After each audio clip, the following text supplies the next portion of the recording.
Good evening বন্ধুরা, আজ হলো 28 জুন রবিবার।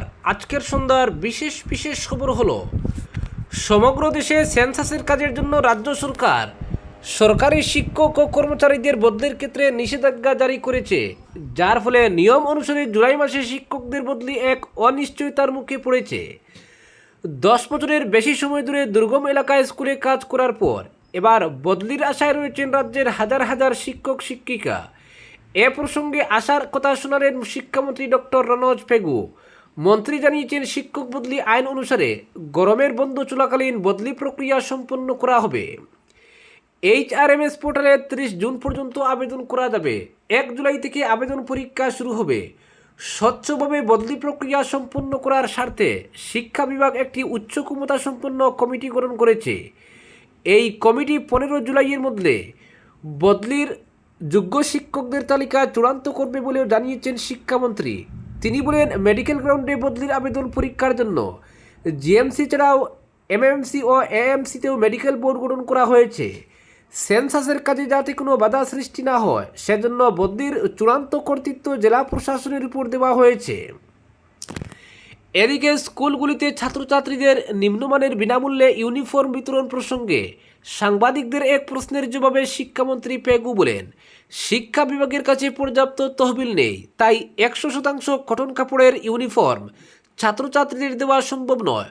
পলিস্টার মিশ্রিত কাপড় দিয়ে ইউনিফর্ম ব্যবহারের ফলে গরমের মধ্যে শিক্ষার্থীদের স্বাস্থ্যে খারাপ প্রভাব পড়বে বলে অভিযোগ ওঠে। এই অভিযোগের উপর প্রতিক্রিয়া প্রকাশ করে শিক্ষামন্ত্রীর এই অদ্ভুত মন্তব্য। অপরদিকে শিলচরের বহু প্রতীক্ষিত জেলা গ্রন্থাগারের নির্মাণ কাজ দ্রুত গতিতে এগোচ্ছে এবং খুব শীঘ্রই এর উদ্বোধন যাতে করা যায় সেটারও চেষ্টা চলছে। সার্কিট হাউস রোডের নির্মাণ কাজ পরিদর্শন করে একথা জানিয়েছেন কৌশিক রায়। খাদ্য, গণবন্টন ও উপভোক্তা বিষয়ক, আবাসন ও নগর বিষয়ক এবং সমবায় মন্ত্রী জানান, জেলা গ্রন্থাগারের প্রেক্ষাগৃহ অংশের কাজ 88% সম্পূর্ণ হয়ে গেছে। অন্যদিকে গ্রন্থাগার অংশের কাজ সম্পূর্ণ হয়েছে 55%। কৌশিক রায় এদিন গুঙ্গুরে নতুন সার্কিট হাউস ও সমন্বিত জেলাশাসক কার্যালয়ের নির্মাণ কাজও পরিদর্শন করেন। সাংবাদিকদের তিনি জানান, সার্কিট হাউসটি আগামী বছরের মার্চে উদ্বোধন করা সম্ভব হবে, তবে ডিসি কার্যালয়ের নির্মাণ কাজ শেষ হতে আগামী বছরের শেষ নাগাদ গড়াতে পারে। কাজে ত্বরান্বিত করার জন্য ঠিকাদারকে তিনি ডেকে পাঠিয়েছেন। প্রসঙ্গত, হিমন্ত বিশ্ব শর্মার প্রথম দফার সরকারের আমলে নতুন সার্কিট হাউস ও সমন্বিত জেলা শাসক কার্যালয়ের নির্মাণ কাজ শুরু করা হয়েছিল। এই দুটো কাজকে মুখ্যমন্ত্রীর স্বপ্নের প্রকল্প বলে অভিহিত করে কৌশিক বলেছেন, ডিসি অফিসের কাজে ব্যয় হবে 25 কোটি টাকা, সার্কিট হাউসের ব্যয় 50 কোটি টাকা। শিলচরের ঐতিহ্যবাহী জেলা গ্রন্থাগারের নির্মাণ কাজ শুরু করা হয়েছিল সর্বানন্দ সোনোয়াল মুখ্যমন্ত্রী থাকার সময়, কিন্তু প্রথমে কোভিড ও পরে নানা কারণে এটির নির্মাণ কাজ অত্যন্ত স্লথ গতিতে এগিয়েছে। কৌশিক রায় বলেছেন, নানা টেকনিক্যাল কারণে কিছুটা বিলম্ব হয়েছে, তবে কাজ এখন ক্ষিপ্র গতিতেই এগোচ্ছে। এদিকে কৌশিক রায় লক্ষ্মীপুর জেলায় চলমান বিভিন্ন উন্নয়নমূলক প্রকল্পেরও পর্যালোচনা করেন। তিনি প্রকল্পগুলির গুণগত মান বজায় রেখে নির্ধারিত সময়সীমার মধ্যে কাজ সম্পন্ন করার উপর বিশেষ গুরুত্ব আরোপ করেন। লক্ষ্মীপুর জেলা কার্যালয়ের সম্মেলন কক্ষে অনুষ্ঠিত বৈঠকে মন্ত্রী প্রকল্পগুলির অগ্রগতি পর্যালোচনার উদ্দেশ্যে জেলা প্রশাসনের আধিকারিক এবং সংশ্লিষ্ট ঠিকাদারদের সঙ্গে বিস্তারিত আলোচনা করেন। বৈঠকে উপস্থিত ছিলেন লক্ষ্মীপুরের জেলা আয়ুক্ত ধ্রুবজ্যোতি পাঠক, কাছাড় জেলার জেলা উন্নয়ন আয়ুক্ত রাজীব রায় এবং সংশ্লিষ্ট বিভাগের জেলা পর্যায়ের আধিকারিকরা। অপরদিকে প্রবল বৃষ্টিতে ভেসে গেল লোহার সেতু, বিচ্ছিন্ন যোগাযোগ, বন্যায় আটকে বহু মানুষ। অসম অরুণাচল সীমান্তবর্তী এলাকায় টানা ভারী বৃষ্টির জেরে খরস্রোতা খেমি নদীর জলস্তর বিপজ্জনকভাবে বেড়ে গেছে। নদীর জলস্তর বৃদ্ধি পাওয়ায় খেমি নদীর উপর নির্মিত খেমি জেলম সংযোগকারী লোহার সেতুটি প্রবল স্রোতে ভেসে যায়। এর ফলে খেমি পূর্ণা জেলম এলাকার সঙ্গে জুনাই সদর শহরের যোগাযোগ সম্পূর্ণ বিচ্ছিন্ন হয়ে পড়েছে। এতে সাধারণ মানুষের জীবনযাত্রা বিপর্যস্ত হওয়ার পাশাপাশি যান চলাচলও সম্পূর্ণভাবে বন্ধ হয়ে গেছে। জানা গেছে, প্রায় 2 বছর আগে লক্ষ লক্ষ টাকা ব্যয়ে নির্মিত প্রায় 300 মিটার দীর্ঘ এই লোহার সেতুটি নির্মাণ করা হয়েছিল। সেতুটি ভেসে যাওয়ায় ছাত্রছাত্রী সহ হাজারেরও বেশি মানুষ চরম দুর্ভোগের মুখে পড়েছেন। দৈনন্দিন যাতায়াত, শিক্ষা, ব্যবসা বাণিজ্য এবং জরুরি পরিষেবাও মারাত্মকভাবে ব্যাহত হয়েছে। এক স্থানীয় বাসিন্দা সংবাদ মাধ্যমকে জানান, খেমি নদীর প্রবল স্রোতে লোহার সেতুটি ভেসে গেছে। আমরা বারবার বিধায়কের কাছে একটি পাকা সেতুর দাবি জানিয়েছিলাম, কিন্তু প্রায় 2 বছর আগে একটি ছোট লোহার সেতু নির্মাণ করা হয়। এখন সেটিও বেসে যাওয়ায় 4-5টি গ্রামের যোগাযোগ সম্পূর্ণ বিচ্ছিন্ন হয়ে পড়েছে। ছাত্রছাত্রীরা স্কুলে যেতে পারবে না, অথচ সোমবার থেকেই পরীক্ষা শুরু।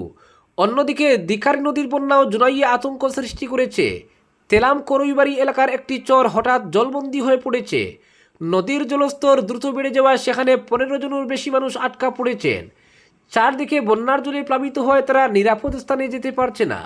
স্থানীয়রা প্রশাসনের সঙ্গে যোগাযোগ করলে উদ্ধার কাজে এসডিআরএফ মোতায়েনের ব্যবস্থা করা হয়েছে বলে জানা গেছে। অপরদিকে আয়ের তুলনায় অসঙ্গতিপূর্ণ সম্পত্তি অর্জনের অভিযোগে প্রাক্তন ডিআইজি প্রশান্ত কুমার দত্তের প্রায় 53 কোটি টাকার স্থাবর অস্থাবর সম্পত্তি বাজেয়াপ্ত করেছে এনফোর্সমেন্ট ডিরেক্টরেট অর্থাৎ ইডি। মানি লন্ডারিং প্রতিরোধ আইনের আওতায় এই পদক্ষেপ নেওয়া হয়েছে। ইডি সূত্রে জানা গেছে, বাজেয়াপ্ত সম্পত্তির মধ্যে রয়েছে গুয়াহাটির পল্টন বাজারে অবস্থিত হোটেল বার্গব, জিএস রোডের হোটেল বার্গব ইন, লখরার হোটেল বার্গব, বেতকুচির হোটেল বার্গব গ্র্যান্ড এবং মুম্বাইয়ের আন্দেরি এলাকার 2টি ফ্ল্যাট সহ আরও বেশ কয়েকটি সম্পত্তি। উল্লেখ্য, প্রাক্তন মুখ্যমন্ত্রী সর্বানন্দ সোনোয়ালের আমলে অনুষ্ঠিত 597টি সাব ইন্সপেক্টর পদের লিখিত পরীক্ষার প্রশ্নপত্র ফাঁস মামলার অন্যতম প্রধান অভিযুক্ত ছিলেন প্রাক্তন ডিআইজি প্রশান্ত কুমার দত্ত। তদন্ত শুরু হওয়ার পর তিনি আত্মগোপন করেন। পরে 2020 সালে ভারত নেপাল সীমান্তের কাকরবিটা এলাকা থেকে তাকে গ্রেফতার করা হয়। পরবর্তীতে তাকে চাকরি থেকে বরখাস্ত করা হয়। এই বহুল আলোচিত মামলায় বিজেপির এক নেতাকেও গ্রেফতার করেছিল পুলিশ। অপরদিকে মায়ের দ্বার কূপে প্রাণ গেল 5 বছরের শিশুপুত্রের। বাক্সা জেলার জুফাটগাঙ্গার দিরিঙ্গাপুরে এক লোমহর্ষক ও চাঞ্চল্যকর হত্যাকাণ্ডের ঘটনা ঘটেছে। অভিযোগ, মা নিজেই দা দিয়ে কূপ মেরে হত্যা করেছেন তার 5 বছরের শিশুপুত্র রণবীর সিং বড়কে। স্থানীয় সূত্রে জানা গেছে, ঘটনাটি প্রকাশ্যে আসতেই এলাকা জুড়ে চাঞ্চল্যের সৃষ্টি হয়। খবর পেয়ে পুলিশ ঘটনাস্থলে পৌঁছে শিশুটির দেহ উদ্ধার করে ময়নাতদন্তের জন্য পাঠায়। অভিযুক্ত মা নেউচি বড়কে ইতিমধ্যেই আটক করেছে পুলিশ। কী কারণে এই মর্মান্তিক ঘটনা ঘটল তা এখনও স্পষ্ট নয়। ঘটনার প্রকৃত কারণ জানতে পরিবারের সদস্যদের জিজ্ঞাসাবাদ করা হচ্ছে এবং বিভিন্ন দিক খতিয়ে দেখছে তদন্তকারী কর্মকর্তারা। এই নৃশংস ঘটনা এলাকায় সুখের ছায়া নেমে এসেছে। পুলিশ জানিয়েছে, তদন্তের অগ্রগতির ভিত্তিতে পরবর্তী আইনানুগ ব্যবস্থা নেওয়া হবে। অপরদিকে জাপানের প্রধানমন্ত্রীর প্রস্তাবিত আসাম সফর বাতিল ঘিরে রাজ্য রাজনীতিতে নতুন করে চাপানুতর শুরু হয়েছে। সাংবাদিকদের মুখোমুখি হয়ে আসাম প্রদেশ কংগ্রেস সভাপতি তথা সাংসদ গৌরব গগৈ সরাসরি কেন্দ্র ও রাজ্য সরকারকে নিশানা করেন। তার অভিযোগ, 2 সরকারের মধ্যে সমন্বয়ের অভাব এবং প্রশাসনিক প্রস্তুতির ঘাটতির কারণেই এমন পরিস্থিতি তৈরি হয়েছে। গৌরবের দাবি, সফর বাতিলের প্রকৃত কারণ স্বীকার না করে সরকার এখন দায় অন্যদিকে ঘুরানোর চেষ্টা করছে। তিনি বলেন, সরকারের নিজের গাফিলতির দায় আসামের মানুষের উপর চাপানো উচিত নয়। তার বক্তব্য, আন্তর্জাতিক স্তরের গুরুত্বপূর্ণ সফর আয়োজনের ক্ষেত্রে যে ধরনের প্রস্তুতি, সমন্বয় ও দায়িত্ববোধ থাকা দরকার ছিল তা সরকার দেখাতে পারেনি। জাপানি প্রধানমন্ত্রীর সফর বাতিলের পাশাপাশি আসন্ন নগাঁও লোকসভা উপনির্বাচন নিয়েও এদিন আত্মবিশ্বাসী সুর শোনা যায় গৌরবের গলায়। তিনি জানান, কংগ্রেস ইতিমধ্যেই নির্বাচনী প্রস্তুতি শুরু করেছে। তার দাবি, নগাঁওয়ে মূল লড়াই হবে কংগ্রেস ও বিজেপির মধ্যে। আগের নির্বাচনী প্রবণতার কথা উল্লেখ করে গৌরব বলেন, উপনির্বাচনে কংগ্রেস প্রার্থী উল্লেখযোগ্য ব্যবধানে জয়ী হবেন। সম্প্রতি শেষ হওয়া অম্বুবাচী মেলা নিয়ে মন্তব্য করেন এপিসিসি সভাপতি। মা কামাখ্যার আশীর্বাদে মেলা নির্বিঘ্নে শেষ হওয়ায় তিনি প্রশাসনের ভূমিকার প্রশংসা করেন। তবে একই সঙ্গে ভক্ত ও দর্শনার্থীদের সুবিধা নিয়ে প্রশ্ন তুলেন তিনি। গৌরবের মতে, মেলার সফল সমাপ্তি ইতিবাচক হলেও ভবিষ্যতে পরিকাঠামো, বিশ্রাম, যাতায়াত ও অন্যান্য পরিষেবায় আরও উন্নতি প্রয়োজন। কংগ্রেস সভাপতির এই মন্তব্যের পর পাল্টা আক্রমণে নামে রাজ্য বিজেপির রাজ্য মুখপাত্র মানস সরনিয়া এক বিবৃতিতে দাবি করেন, আসাম কংগ্রেস এখন গভীর সাংগঠনিক সংকটে ভুগছে। তার অভিযোগ, গোষ্ঠীদ্বন্দ্ব, নেতৃত্বের লড়াই এবং ব্যক্তিকেন্দ্রিক রাজনীতির কারণে কংগ্রেস সাধারণ মানুষ তো বটেই, নিজেদের কর্মীর কাছ থেকেও ক্রমে বিচ্ছিন্ন হয়ে পড়েছে। মানুষের দাবি, কংগ্রেসের কেন্দ্রীয় নেতৃত্ব গৌরব গগৈর নেতৃত্বে আস্থা রাখতে পারছে না। আলগাপুর কাটলিজোড়ার বিধায়ক তথা আসাম প্রদেশ যুব কংগ্রেস সভাপতি জুবাইর এনামকে ঘিরে তৈরি হওয়া বিরোধ মেটাতে কংগ্রেস হাইকমান্ডের হস্তক্ষেপকেই তিনি সেই অসন্তোষের ইঙ্গিত হিসেবে তুলে ধরেন। অপরদিকে জিরিঘাটের সড়কের 2 পাশে উচ্ছেদের পর খেলার মাঠে বসল সাপ্তাহিক বাজার। দীর্ঘ বছর ধরে জিরিঘাট বাজারের সড়কের উভয় দিক দখল করে ব্যবসা চালিয়ে আসছিলেন সাপ্তাহিক বাজারের বিক্রেতারা। এর ফলে সড়কের পরিসর অত্যন্ত সংকীর্ণ হয়ে পড়ে এবং এলাকায় তীব্র যানজটের সৃষ্টি হতো। স্থানীয় জনগণের পক্ষ থেকে দীর্ঘদিন ধরে এই সড়ক দখলমুক্ত করার দাবি উঠে আসছিল।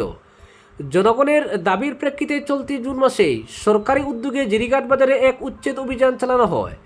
সড়ক দখলমুক্ত হলেও এই উচ্ছেদের ফলে চরম বিপাকে পড়েন বহু ক্ষুদ্র ব্যবসায়ী। অসহায় ব্যবসায়ীদের পুনর্বাসন ও জনস্বার্থের কথা বিবেচনা করে গত 15 জুন থেকে জিরিঘাট সড়কের পাশে একটি খেলার মাঠে সাময়িকভাবে এই সাপ্তাহিক বাজার বসানোর অনুমতি প্রদান করা হয়। উল্লেখ্য, এই খেলার মাঠটি নিয়ে দীর্ঘ বছর ধরে নানা বিতর্ক চলছিল। স্থানীয় স্তরে বিভিন্ন সময় এই মাঠে বাজার স্থানান্তরের দাবি উঠলেও মাঠটি একটি স্কুলের হওয়ায় এতদিন সেই দাবি পূরণ করা সম্ভব হয়নি। অবশেষে গত 15 জুন থেকে ব্যবসায়ীরা এই মাঠে বসার সুযোগ পান। তবে এই মাঠে বাজারটি স্থায়ী হবে নাকি অস্থায়ী তা নিয়ে এখনও দুয়াশা কাটেনি। আজকের বিশেষ সংবাদ এখানেই সমাপ্ত।